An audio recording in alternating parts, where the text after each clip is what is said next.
Hello everyone again. This is again one your Bash of Gaso TV. It's me again bringing you interesting topics for discussion and enlightenment.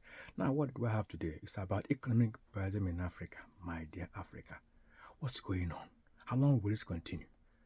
Africa, my continent, your continent, is a continent of 54 countries and 1.4 billion people as at the last count.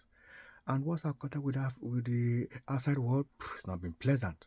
From early days, then the slave trade, where our people were carted like goods to Americas for 400 years. And then after that, the slave trade now stopped. Okay, thank you for the likes of William Wilberforce and others. Then the next thing now, then they now went to another area again, the Berlin Conference, where they had to now divide the continent among themselves as a way to please themselves for what they've now acquired. And they will not be quarrel between them, sharing it just without even our own input. No African kingdom or king participated.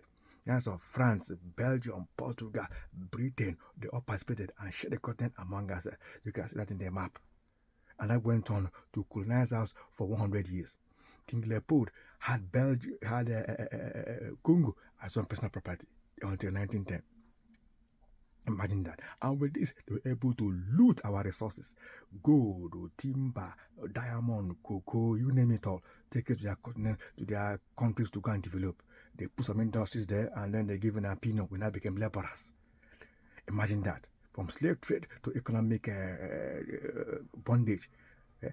Becoming citizens in your own country. Then the independence movement.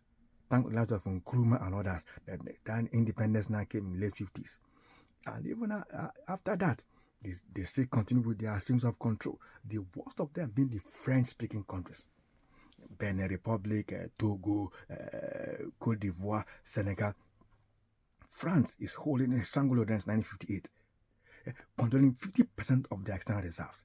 They created a currency called CFA, Currency for France Afrique, to control and dominate them. Can you imagine that? Deposits are made in France, everything made in France. You have to depend on France for everything. No independence.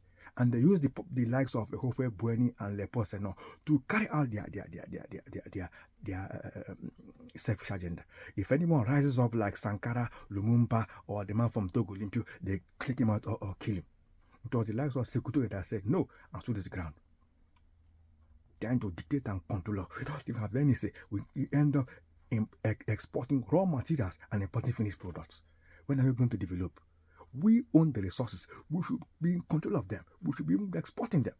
We have cocoa. We should be producing chocolate. We have palm oil, producing soap and exporting them. How can we have raw materials and exporting, and then we export raw materials to Europe and import finished products? We develop. And then the next in assembly plants. And then the next one now is the IMF and the World Bank. They brought up policies that even making matters worse.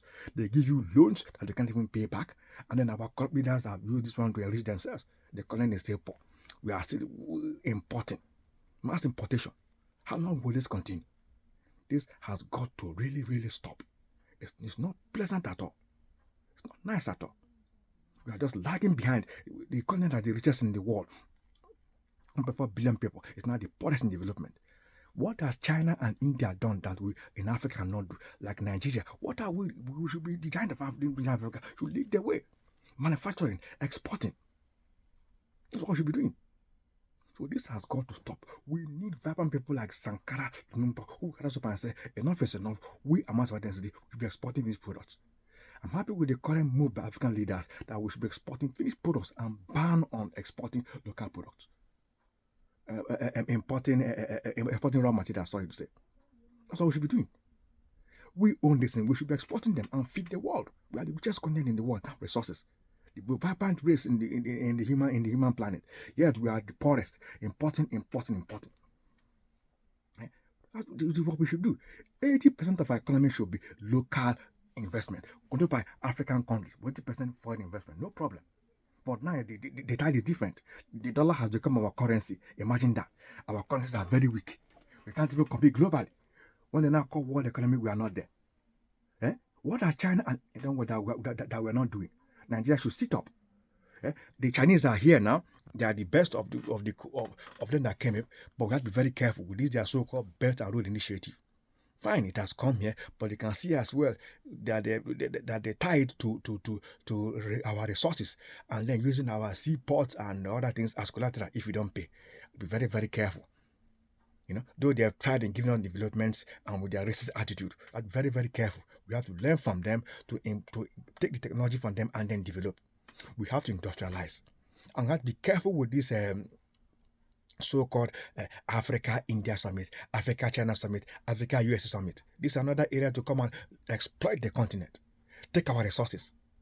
We have to be very, very careful with them. The Africa Free Trade Agreement, whatever they call it, AFCTA, whatever, that has to be enhanced, improved, so that we can be producing and exporting to ourselves. The likes of Dangotes, who have put industries in African countries, should be encouraged. So that we manufacture. We need infrastructure, security, and manufacturing so that we control our resources and stop this imperialism. So that we even rule the world in giving them finished products. That's what I think we should do. Please like, comment, and subscribe, and let me know your thoughts in this topic. Thank you very much, and God bless you. Thank you.